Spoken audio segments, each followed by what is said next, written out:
Okay, and we are live. So, my name is Chris, and I'm here with Richard Duncan, the Universal Design Institute and Better Living Design Institute Executive Director. And I really wanted to bring him on to explain to a lot of the internet what a Better Living Design and Universal Design is.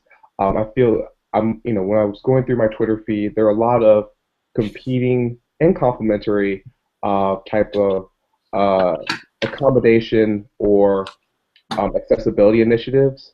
But as I just said, there some of them seem complementary, some seem competitive, and it seems just like there's a list of other initiatives. So I really wanted to bring Richard on to really explain what better living design is. People ask me all the time what it is, and I feel that it's kind of hard to explain it concisely because it encompasses so many. I feel that better living design encompasses so many aspects of like aging in place and just accessibility standards and but also it being for everyone. So I guess what I really want to ask you, Richard, first is um, in one sentence and bonus points if you get it under 140 characters. Just joking. But what do you think, or how would you describe better living design? Thanks, Chris. I really don't have my 140 character answer. I probably should practice that so that I can really be fully Twitter ready. Here's my shot. There's a lot of ways to describe better living design and what it is, but one way to describe it, I think, that does a pretty good job in an overview is to say that it's a new approach to home design and the products that go in homes that provides vastly improved convenience and ease of use for the folks who live in the homes or visit in a package that's highly marketable and it adds value. There, how's that? That's perfect. Okay, right. That's definitely Facebook friendly, if, at least. All right, fine. So you're talking about getting into like a kind of a package. What, why exactly was Better Living Design created? Because, oh, I didn't clarify this. Better Living Design is a child company of the parent company of Universal Design Institute. So, why was Better Living Design created as its own little entity? Sure. Yeah, the Universal Design Institute has a broad mandate and does a variety of activities across the universal design spectrum because universal design deals with commercial products and institutions. It deals with really the entire designed environment, including the web and so on. And housing and the residential environment and platform is really just one sector that we decided that we needed to focus in the housing area because there's so much need in that area and because there's so little universal design activity there. So we created the Better Living Design Institute as a companion to UDI to focus just in housing and to take the universal design principles and ideas and really refine them down and focus them intensely just in the residential sector. Okay, and you're saying that. Can you clarify a little bit more on the differentiation between the Better Living Design principles with itself and then the UDI Universal Design principles? Can you? Yeah, sure. Well, I'd say that the better living design concepts and all the examples that we'll talk about later in this talk really are all or mostly derived from the basic 7 universal design principles, which have been around for, I guess, going on 20 years now. But again, it's focused just in residential, where universal design is quite broad and can be applied to kind of any portion of the designed environment. We really needed to focus just on housing because people just weren't getting it in that area. Okay. And just for those who don't know, could you maybe break down the 7 principles? I could if I had them in front of me. I literally don't have them memorized, but they're Yeah. but back in the I'll give you a little bit of a short description. Back in the 90s, a collection of experts around the country were assembled over a series of years and meetings to figure out how concepts of increased convenience and ease of use might be characterized and developed into principles. And so 7 of them were developed at that time, and they're kind of known worldwide now, that involve areas of vision, areas of perception, areas of all the kind of functional areas that you can think of with a person-environment connection. And they've been adapted many, many times by many folks in a variety of disciplines at kind of every scale, from the planning sector, which is planning cities and towns, down to product designers and everything in between. Architecture is certainly one of the areas that matters a lot, and that has a lot to both gain and give in universal design. And you know, when you talk about homes and housing, kind of all those disciplines come into play, including the neighborhoods that homes are found in, and the communities that those neighborhoods are in. BLD, though, just focuses in homes and the products that are in them. Okay. And so, you know, with that in mind, what would be, you know, implementing all of these concepts and laws of the, you know, the institute and the initiative itself? What would be the ideal better living design home? How would you describe or visualize that? Yeah, sure. Part of the good news, I think, for people listening to this is that there isn't a single kind of BLD house. We don't have a kind of a cookie cutter approach to homes where every home has to look this way or be this way. We really think of the BLD concepts as being astylistic, that they can be adapted to and incorporated and integrated into any style home, whether it's a modern style home, a colonial, single level, 2 stories or more. We can adapt that, and homes can be adapted to the BLD manner. So if you think of that, first of all, what might a BLD neighborhood look like? But it might be a neighborhood that has a whole variety of home styles, all of the homes of which might have these BLD principles. A particular house, really, when we talk about applying BLD concepts to homes and housing, has a lot of the features you can find in a bunch of different homes, but we're just intentionally collecting them into, you know, one collection of features that can work well for lots of folks. So with a couple of exceptions. I mean, one exception is that a good BLD house would have to have one entry into the home, one way in, that doesn't require using stairs. That's not that common now. You can find some homes that have that, and we don't require all entrances to be step-free, but you need to have one. So that's a little bit unusual, in that without that, you really haven't got a good BLD house. The only other unusual aspect to a BLD home may come when you get inside the house. We like to have homes that have an accommodation for a bedroom on the main level. Some homes have them. A lot of homes now are going with, you know, master suites on the first floor, which make a lot of sense for a lot of people, and that's a great idea. What's also good, and which is a little bit unusual, I think, in many other people's home styles or home concepts, is you don't have to have a master suite or a bedroom on the first floor. You can have a room that's like a den or a family room that could be converted to a bedroom at some point in the future. So future adaptability matters, and thinking about that extra space on the first floor that could be used as a bedroom down the line may force people into thinking a little bit differently. The other thing that's a companion to that is, you know, obviously you have to have a restroom on the first floor, a bathroom that everybody can use. Most of our, you know, 2-fixture bathrooms or half baths on first floors of homes don't really let that happen. So we're requiring some extra space and some extra thoughtfulness when it comes to the orientation of the fixtures, as well as potentially the conversion of those 2-fixture baths into a 3-fixture bath down the line if someone needed to live on that first floor.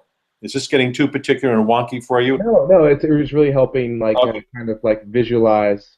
All right.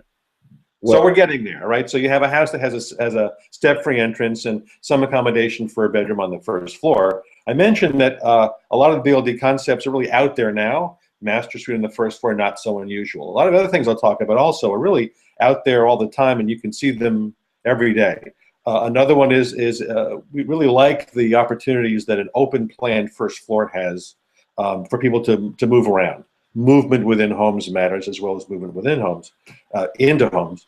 And so an open plan design, which lots of homes have now, works well. You minimize these tight spaces, you minimize hallways, minimize tight maneuvering rooms into and out of rooms and through doorways, and you've got a much more usable house for a longer time period. So if you thought about that, we've mentioned bathrooms, mentioned bedrooms. It's nice in a BLD house if you've got key function areas on that main level. So you may have an accommodation for a bedroom. You may have, you know, obviously the kitchen needs to be on that level and have certain features associated with it. A bathroom that's usable matters. It's great if your laundry is also on that level, although in our mode of adaptability, which is so important in better living design, if you've got some rough-in for laundry that you can add later on, that also works well from us. So again, not a cookie cutter. We allow people to do different things. When you're in a kitchen, it's an important room in the house. Lots of functions happen there. What's good about kitchens that we think that BLD adds to the picture is have multiple work surface heights. People are all different heights now, right? Some people can work in the kitchen while they're sitting, some standing. You have kids working, you have grown-ups and adults, and some of us are quite tall. So we like 36-inch high counters. We like 32-inch high counters, or a table that you can do that kind of work at. Some homes right now have kind of bar height counters that are 42 inches high. That works well for tall people as well. So those kind of work surface differentiations are relatively easy to add to a lot of kitchens. And I'll just mention one more thing before we move on. Obviously, we could talk about this for a long time. Lighting matters in better living design. We know that the aging demographic of the country is one of the driving forces behind people's interest in this. And unfortunately, there's some realities of aging that we're having a difficult time accommodating in other ways. And our eyesight changes are one of them. My eyes require 2 or 3 more times the amount of light to see as well as you can, Chris, at your age. You know, I can't do anything about that, but I can add more lighting fixtures in homes. So I'm adding more lumens and foot candles in areas that are important. And I can make that lighting adjustable, so I can make it brighter or dimmer so that I'm not overlighting the space for all people at all times. I can adjust this. And so those are just some simple things we do in the lighting area to make them more accommodating and useful to folks.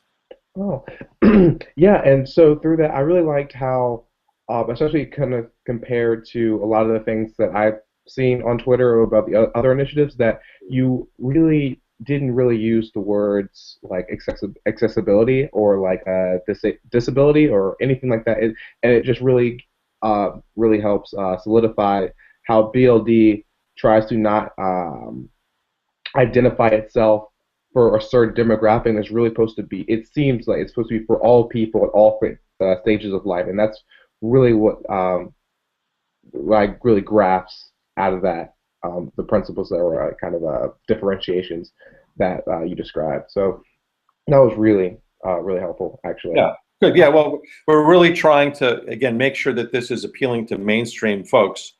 And even these RBLD homes can be converted. If somebody lives in a house and maybe they do acquire a long-term disabling condition, those kinds of conversions, the renovations that might be required are really simple and much, much less expensive than if they were living in a standard home. So the BLD home, we know works well for mainstream folks, works really well if you're an older person and you've got some kinds of issues related to aging, or works really well if you have a temporary health condition. I mean, lots of people my age, Chris, I hate to tell you this, you know, go out there on weekends and think they're weekend warriors, and they come up with a blown knee or something, and they're hobbling around their house that doesn't really work very well for them. Well, those things happen all the time to everybody, and that's really an area where BLD homes come up looking really good.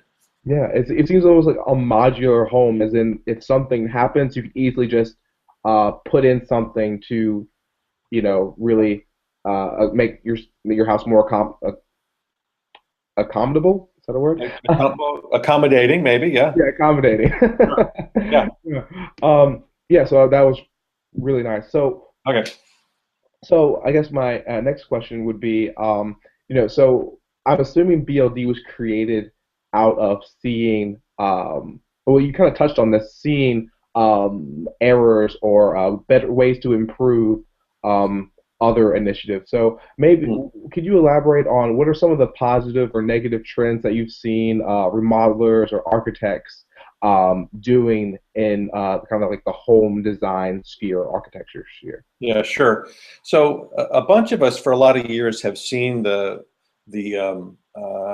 trends in home design and remodeling as really being pretty distant from the realities of the people in our country, what they're like, the aging of our society, and it really hasn't budged that much from those realities. So we have this big gap between the people who are living in the homes and the kinds of homes we're designing and building. We feel that in many cases they're just designed and built as if we're a 19th century demographic, where the average life expectancy was 47 years. And now, of course, we're pushing 80 years. We feel that housing really needs to come along and be more appropriate for that demographic. And we know that people can customize their homes for an individual, even if they're building a new house. They can customize it for a particular individual, may have a disabling condition or a health problem. And that's fine, but that hits very few homes and very few audiences. And the marketability and the broad market appeal of those homes is always questioned. Even if you have so-called good-looking accessible design, when it comes time for that house to turn over, we know that lots of mainstream households just might not need those features and might not be able to value those in the marketplace. And so that's an issue. Better living design homes are broadly appealing and have features that everybody can appreciate. And we think that they're highly marketable as a result. At the same time, kind of the only sector of the building industry that's gravitated towards these kinds of ideas at all has been limited to the 50-plus households or 55-plus households, and which is a little bit age segregated and, again, limiting, is that we don't think that this is just for older folks, although we really know that if I'm 75 years old, I'm much more likely to be able to take full advantage of all our features than someone who's 35. We know that it does appeal to the broad age spectrum. So we don't want to limit ourselves to just custom built or accessible homes or just homes that are viewed as being good for the older housing market. We think it's for a broad market. So we're responding to those inefficiencies and inadequacies, excuse me, of the market, and coming up with this idea that's mainstreamed and mainstreamable, that doesn't have the deficits of being targeted, we think, to any particular sub-slice of it, but can appeal to all. So that's where the origins came from. And as I say, the market, the trends in the industry either kind of do nothing about it at all because people aren't demanding it in the marketplace, or to appeal to a certain market segment that might appeal to it. We think we can broaden that a lot further and be very effective. So do you feel that, or have you seen any misconceptions about better living design or any of the other kind of initiatives that maybe have inhibited more rapid adoption? And Yeah. I guess what have you seen in terms of that? Yeah, well, I guess the good news from our perspective is that Better Living Design and the Institute are new enough, so we don't have a whole lot of misconceptions tied to that, which is in a sense intentional. Our idea in creating this particular brand is that we could be able to define for folks what this is and not add any confusion to an already kind of confusing series of terms and nomenclature. So the confusion that people have had with, let's say, using universal design in the residential sector is that people associate it with stuff that they may think of with accessibility or with these maybe commercial kinds of features. So they think of it in terms of stainless steel grab bars or big bathroom stalls or even ramps and so on, which is not always correct when you think of it from a universal design perspective, but certainly accessibility would incorporate some of those things, those customized features for a particular segment of the population.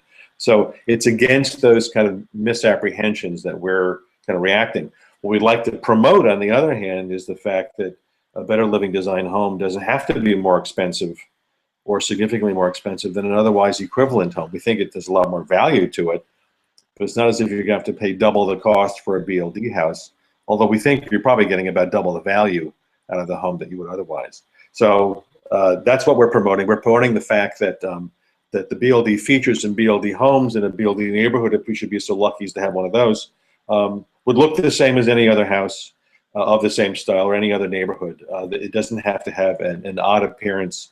And so, again, that plays back into our thought that it's a mainstreamed approach that's got market appeal. Yeah. Yeah, and that sounds really great that you don't have to almost, when all the houses don't look the same, or you're not like really identified as being disabled or elderly or anything like that. So it looks like a normal. I really like how it looks like a normal home, and it doesn't really like put you in a certain categorization. Box. Yeah, I think the other misconception about some of those other design concepts are that, well, it's only single floor living. You have a house that's just slammed on the ground like a slab on grade foundation, or at least a single story ranch. I mean, those are fine, and those work well from a BLD perspective as well. But we know that lots and lots of homes, particularly as land values grow, will have to be built on multiple stories. And we want to make sure that we can fit the BLD concepts into kind of any style homes of any size, from small to large, single story to multiple story, and still have it work out well. So what would you, because you kind of touched on what BLD wants, Yeah. but thinking of it as a kind of a linear timeline, what would the goals of the overarching goals of Better Living Design be, and what would you, I guess a follow-up question would be, what would you consider a success of the initiative? Yeah. Yeah. Well, I think it would be great, Chris, is in 10 years from now, we were sitting down talking, me as an elderly gentleman, but you as older than you are now. Uh, we would say that it would be great if we could have 10% of new home construction that could be in the better living design style, and easily that amount or more of remodeling projects, because it applies both to remodeled homes and housing as well as to new construction. And we'll get there with a number of our initiatives. Of course, education is key and primary, educating the whole building industry. So architects, interior designers, builders, remodelers, developers, that whole spectrum, to get folks to understand what we're talking about. And approving BLD homes. Of course, we want to have people be rewarded for building a better living design style and then attracting consumers to them in the marketplace. And so we'll approve your house as a BLD house, whether it's at the base level or our medium level or our high level. And another key component that is going to build to that success is going to be communicating to the public. The public has to know that BLD is a differentiator in the marketplace, and that if they gravitate towards a remodeler that's got a BLD insignia, a home or subdivision that has BLD homes in it, that they'll be getting extra value out of the project. So those kinds of activities combined with connecting us up with our industry partners down the line will make a big difference in achieving that overall goal of more homes built and remodeled in a manner that's consistent with BLD, and so better serving the people who'll be living in those homes. Okay, and you touched on industry partners. I guess it would be a nice time for a shout out of any industry partners that you wanted to mention, or ones that you were hoping to, or like industries that you would hope to um, put a BLD insignia Yeah. on their products. Yeah, well, our scope is pretty broad, and so we'd love to engage both production home builders of any size as well as smaller scale residential builders, and even custom home builders. I think that all sectors would make a big difference and would benefit in the marketplace by kind of adopting our strategies. We'd love to get manufacturers involved and engaged because, as I say, we're all about the home design. We're all about the products that go in the homes. And so, there are better toilets than others. There are better shower systems than others. There are better appliances and sinks and faucets and hardware than others. And those whole sectors, I think, would do well by partnering with us as we move forward. One thing we didn't talk about was the technology sector, which I Hmm. think is important. It's getting a lot of attention now, home tech in particular. I mean, we've seen over 30 years more and more attention. Now, finally, we're seeing technology that you can get whole house systems, that can control and regulate in very convenient ways 5 key areas that have always been there. So you can control lighting now, heating and ventilating, communications, And you have entertainment, the and next security. thermostat, yeah. Exactly. So all those areas you can control from a whole house system that's actually quite modular. So you can get lower price systems, entry level, if you will, that do some of these. You can add modularity to it with increased pricing as it goes up. But you can do this from from your upstairs, from your downstairs, from your handheld phone in ways that are very convenient for everybody. And add, of course, added convenience if you have a health problem now, or if you're an older person maybe can't get to the front door. There's just lots of bells and whistles that people are excited about. A new exciting part of this is the addition of home health technology. We're told, and we think a key driving force behind BLD is that homes will continue to expand their presence in the delivery of clinical healthcare services, so that you can talk to your doctor, you can have your health status monitored by health professionals going forward, and avoiding trips to the hospital or long trips for appointments, saving lots of dollars. So I think there's a key healthcare interest and involvement in all this. There's also an issue for, let's say, folks my age or even your age, Chris, being able to keep track of parents or grandparents in homes that may be distant. And the home health technology can do that in a very easy and effective way, so that you can be assured that mom, dad, or grandma, granddad are safe and secure in their house, and even help them and assist them if the need arises. So that's technology adds a great additional kind of element and functionality to what otherwise might be really well-designed good BLD homes to begin with. Yeah. And so you believe that, I feel like you kind of answered this question, but you feel that technology will expedite the adoption of some of these principles naturally, like inherently, or could you maybe elaborate how do you think technology will expedite the BLD specifically and its Yeah. timeline? Well, yeah, I think the technology will be consistent with meeting the overall kind of residential goals for people. If the lifestyle of aging in your home is one of your goals, then living in a BLD house will make that much easier. Living in a BLD house with good technology will even enhance that further. And I think that's the real benefit of that, is that any goal you've got that a BLD house helps you achieve, the technology will just enhance that. Great, great. And so this is my last question, actually, and it's just a chance for you to kind of have any final. Everything else I want to say, yeah, all right. Yeah. So I guess if there's anything you could tell everyone that's in the industry, home owners, home buyers, what would you like to tell them? Either one of the Well, demographics. I'm gonna keep this very surprisingly short for me anyway. Is Okay. focus just in one area, and that's marketing, because Okay. you can do a great job building your house, but if you don't really understand how to sell what you've got, then you're not going to be successful. And I think you need to keep that in mind when you think about the mainstream elements of all the features and the mainstream target audience that's the potential for this. That you need to find clever and particular ways of marketing what you've got that acknowledges all of the advantages that our homes can have for an older resident or maybe an older visitor. And this is where kids, younger kids or young people your age, Chris, might get mind. If you want grandma or grandpa to come visit you for Thanksgiving, having a BLD house makes that easier. Of course, if you don't want them to come for Thanksgiving, then you should probably buy a standard house and make it very. I don't think you're not that kind of guy. So I think being very, very careful about how you market your home and have your marketing be as good as the design of your home will make all the difference in you being successful, whether you're an architect or an interior designer or a builder or a remodeler. That sounds perfect. So that wraps it up for me. Richard, do you want to tell the viewers where they can maybe find more information about Better Living Design, contact you, Yeah. anything, Sure. become a partner or anything like that? Yeah, I mean, you can certainly contact me via our Better Living Design Institute website, which you can just Google and find us online. We've got mechanisms there to contact us and to get on to our mailing list if you want to do that.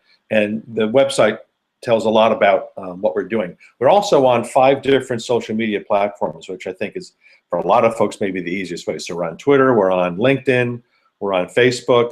We have really good platforms that show what we're talking about on Houzz and on Pinterest. So locate us there, friend us, follow us, whatever your pleasure is, and we'll be happy to have that be one of our primary mechanisms of communication. Definitely, and I'll put all the links to that in the YouTube description down below. So thank you again for coming on and speaking with us, and hopefully we'll keep monitoring Better Living Design's initiatives on the interwebs. I hope you do. Thanks, Chris. Bye-bye. Okay, so I'll just cut it there. Okay. All right, sweet. So now that in some ways was better than I hope. You did a good job, and I don't know if that'll fly as a continual sequence or if you need to take snippets out or what. But maybe I'm gonna watch it again. Yeah. And it went. I think I'm definitely blaming myself, but I think I set the pace really fast because as soon as I hit the start button, so I just went really fast, totally fast. Just wrote off my entire intro, just improv that. So hopefully it wasn't as bad as I thought it was in my head. So I'm gonna watch it again, and I might want to redo the intro, maybe. But okay, I think it went fairly well. How do you feel about it? I thought it was fine. We covered a lot of territory. My concern with me always is I talk too fast. Yeah, me too. I think we both did kind of talk a little fast, so we could probably. I'm gonna put this on YouTube and we can watch it back and see if we want to try it, give it another go after critiquing Okay. ourselves, maybe. All right. All right. So you've got 1 week left in school, right? The 20. Wrap Yep, up. It's a yep, week from today. yep. The 29th. Okay. Then you're out of town in the days after that, following that. Yes. Okay. Oh, and did you look at Bronwyn's stuff? That email I sent you about my friend Bronwyn. I did. Yeah. So would you like to talk to her or? Absolutely. I mean, it's not the top of my urgency list, but to know that she's there, Hmm? and that maybe before you take off, maybe if we get together on Tuesday morning, Yeah. um, maybe that's a time to talk to her. You say she'll finish up in December? Yeah, she'll be. I think don't quote me, but I think she's graduating in December. But definitely through. I feel like best case scenario, like Bronwyn can start. I can train Bronwyn to give her pick her up from where I am, Yeah. and then she could go either all the way through the year or stop at the end of the summer. Then you pick up with heel print, or they can both work together. So I just any scenario that there's no gap period really. So. Right. I oh, well, she's in school where? In New York, you say? Yeah. So I think you guys could just touch base every week via video chat. So I feel like that wouldn't be. Is she in the city or is she in She's in the Albany? city. She's in the She is city. Yeah. All right. Um, Well, uh, actually, over the summer she's going to be in Long Island, I believe. okay. Yeah. Right. And what was the organization you said that you worked for her, or what was it? Well, it was two separate things. Well, coincidentally, on my resume, I was like technology integration specialist, and I did PR intern on my resume. Well, I actually worked for her dad, actually, Okay. and so that was just me, like kind of like connection. But All right. also, she worked for a documentary, and she did like kind of like the email marketing, e-blast stuff, and that she didn't just do it, but she like designed a lot of stuff because she does Photoshop and graphic design and art and all that jazz. So she did that, and then she did some other stuff with the documentary, like transcribing translations and all that stuff. So Right. yeah, so Okay. So here's two things to think about. The first is that young lady you put me in touch with at the what's heel, that company? heel print. Hill Print. It got back to me, and it looked as if she was saying, "Hey, we could really work for you this summer, also." So I haven't responded because again, it's not the top of my urgency list for that. So I've got to respond to that. So that's Okay. the first thing, which I don't have any particular feelings about. The second thing is that you're winding up here, and I hope we stay in touch because I'd like to follow your progress with interest, especially if you can get me some free beer. But I'm Oh, just throwing it out there. Um, the today I could have gave you some. so you could be, big man on Franklin Street pretty soon if you start walking around places saying you're going to be the Miller. Oh yeah, I'm already kind of doing that. Um, but so what I was anticipating though is with you leaving and then maybe engaging in the heel prints maybe sometime in June, but I wasn't feeling the necessity to have somebody pick up and go full steam ahead as to take up from where you are. So what I'd like to do is to maybe we can Skype with Bronwyn maybe on Tuesday. I don't know if that's feasible or not. And then just so she and I can check in with each other. I could do it at a different time. It doesn't matter.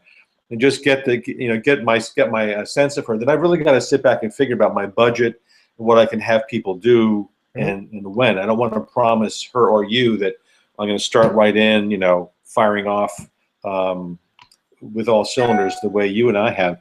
Although that's what I wish I could do. As I say, we're taking, this is my last big BLD thing for a while until we get some new funding, which actually may come before the end of this calendar year. So anyway, long story short, let's keep checking in with Bronwyn. I can't promise that we'll turn in with her, but I do want to stay in touch with her. So I can email her now saying like, hey, let's try to schedule a video chat Sure. Tuesday. Should I go ahead and Yeah, fine. Cool. All right. and we can work out the time. I don't know if 10 works for her, but I'll go back and forth. I think I'm flexible on Tuesday. Sweet. You're probably less flexible, right? My class is at 1, so like it should be fine. Okay, I can do. I can do. Let me see. Tuesday is the 26th. Yeah, I'm pretty flexible that day. Okay. Okay. I'm All gonna right. save Fine. this video and I'll send you the link so we can both look at this later. Well, all right. That's fine too. And then, right. All right. All right. So I'll talk to you later. Have a good weekend, Chris. All right, Thank you you too. for this. All right, bye.